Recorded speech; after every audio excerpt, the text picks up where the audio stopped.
When both arms are sewn, lay them out, thumbs together, and double-check the shoulder marking. Once you see that you have opposing arms, you are ready to cut the hole through which the fiber fill will go. Fold the shoulder on the marking dot and cut a half circle on the fold. You should end up with a hole the size of a dime. This hole will stretch out as you turn the arm inside out.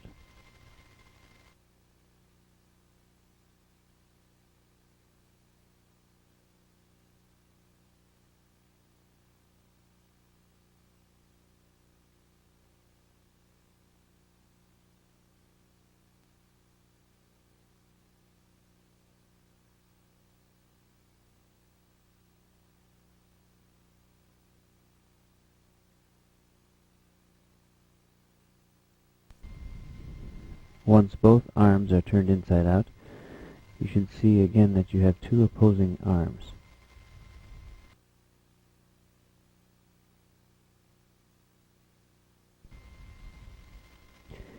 As you begin stuffing the arms with fiber fill, try not to ball up or overpack the fiber fill. Now we apply hot glue to the inside upper arm around the hole we've just closed, and attach the arm to the proper shoulder.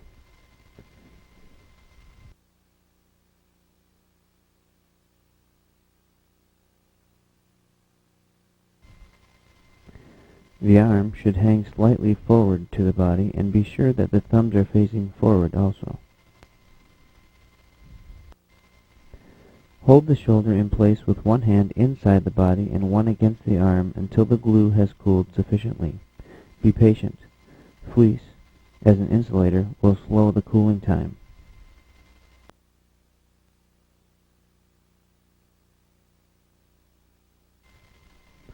Once the glue has cooled, sew a running stitch around the entire joint.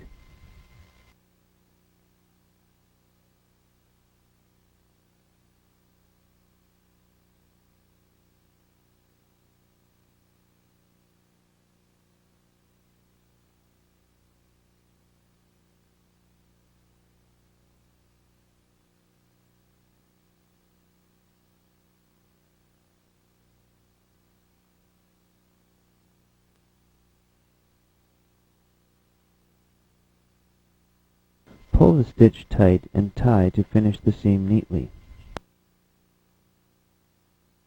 Complete this same procedure on the other arm, and then we are ready to sew the ears and a nose.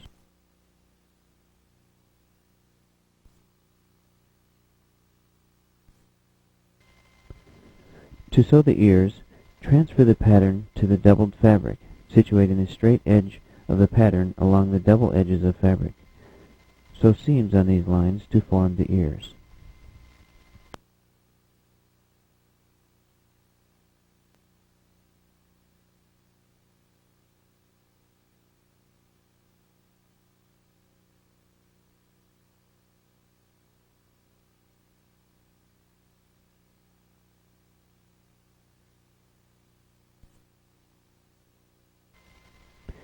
Cut out the ears and turn them inside out.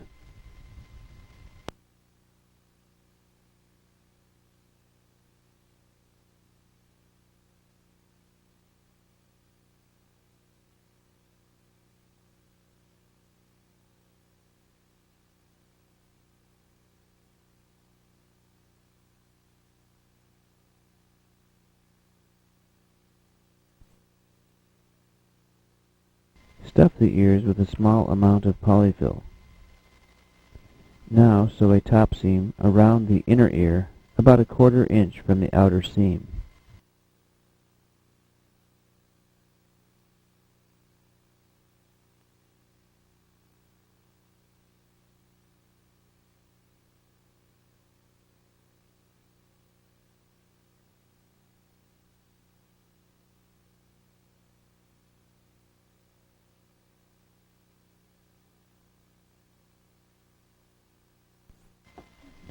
To attach the ear to the head, tuck the opening edges inward. Close the ear opening with a running stitch and leave extra thread for reinforcement stitching, just as we did with the arm. Apply hot glue around the entire opening and carefully press the ear onto the head. Use the corner of the mouth as a guide to get both ears evenly placed. As you attach the ear, place your thumb on the forward-facing side and curve the ear slightly forward with your fingers. Repeat this procedure with the second ear. Oh, wow, those are beautiful ears, almost as big as mine. Now let's add some personality. Eyes play a big part in forming the personality of a puppet. There are practically unlimited things you can do for eyes. Craft foam is an excellent and inexpensive material to use for eyes. It is colorful, easy to work with. Craft foam is also durable.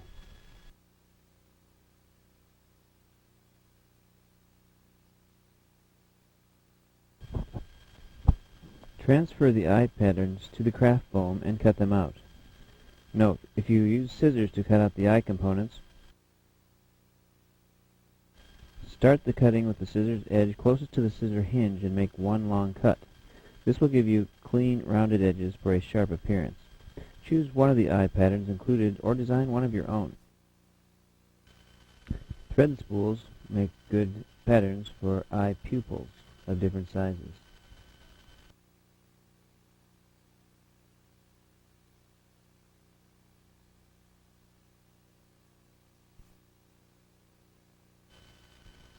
Again, when you cut, the fewer cuts you make with the scissor, the smoother the edge will be.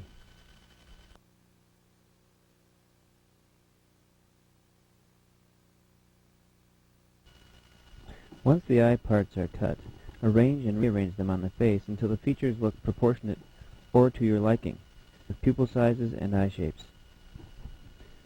I use carpet tape to attach eye parts temporarily for changeable puppets.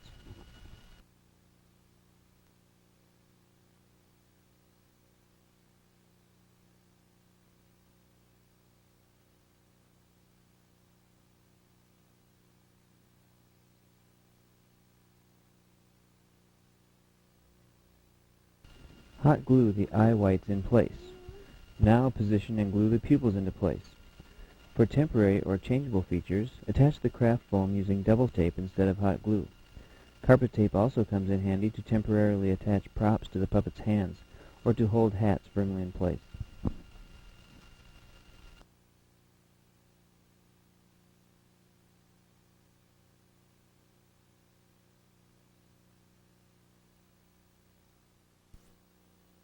Your final sewing task is the nose job. There are many ways to make a nose. You can experiment on your own. Here is one way to make a simple nose. Draw and cut out a fleece. I've used a milk cap here as a pattern, and I've left an 1/8" Sew a basting stitch completely around the peripheral edge. Once you've done this, pull on the thread slightly to form a rounded shell. Fill this shell with a small amount of fiberfill and then close it by pulling the string tight and tie it off.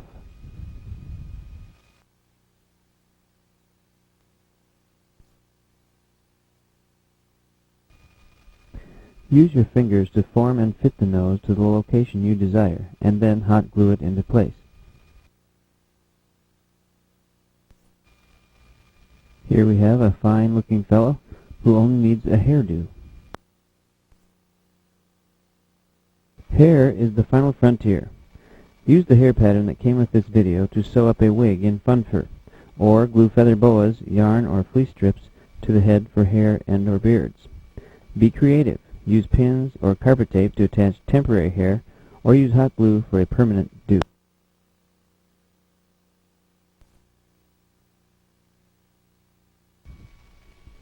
Here, I'm transferring from the head pattern onto the fun fur for a simple wig. Once this seam is sewn, fit the fabric to the head and then give the puppet his first haircut.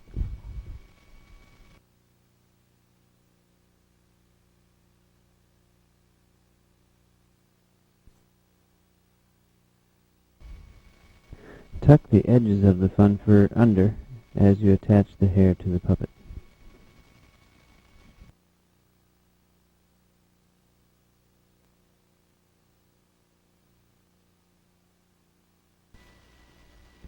Now the basic puppet is complete. A few finishing touches are all that is needed to add to the puppet's character. Here I've added a tongue, blue eyelids, and a shirt. Be creative. Experiment. The right outfit can really add to your puppet's character.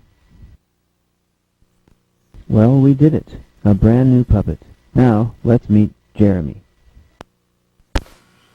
Hi everybody, I'm Jeremy. I'm the puppet that they just made on the video. And believe you me, it's fun being a puppet. Well, I hope you have fun making your own puppets. It does take some patience and practice, but pretty soon you'll be cranking out your own quality puppets. By the way, this shirt I have on is size 4T, just for your information. Well, thank you. And for the VIP Puppet Company, my name is Jeremy. Have a great day. Total project time is 3 to 4 hours, 5 or 6 if you're brand new at it. Total project cost is anywhere from $15 to $30, depending on what materials you use. Now it's your turn, but first watch as an 8-year-old makes her first puppet. You can do it too. The end. And I'm glad, too, 'cause I gotta talk to you, Jim. Hey, that puppet doesn't look a bit like me. I thought you said you were gonna make a puppet that looked just like me. Dusty, when we made you, we bold. What would I want with 2 guys like you? Hey, watch it. What's that for me? Well, let me tell you.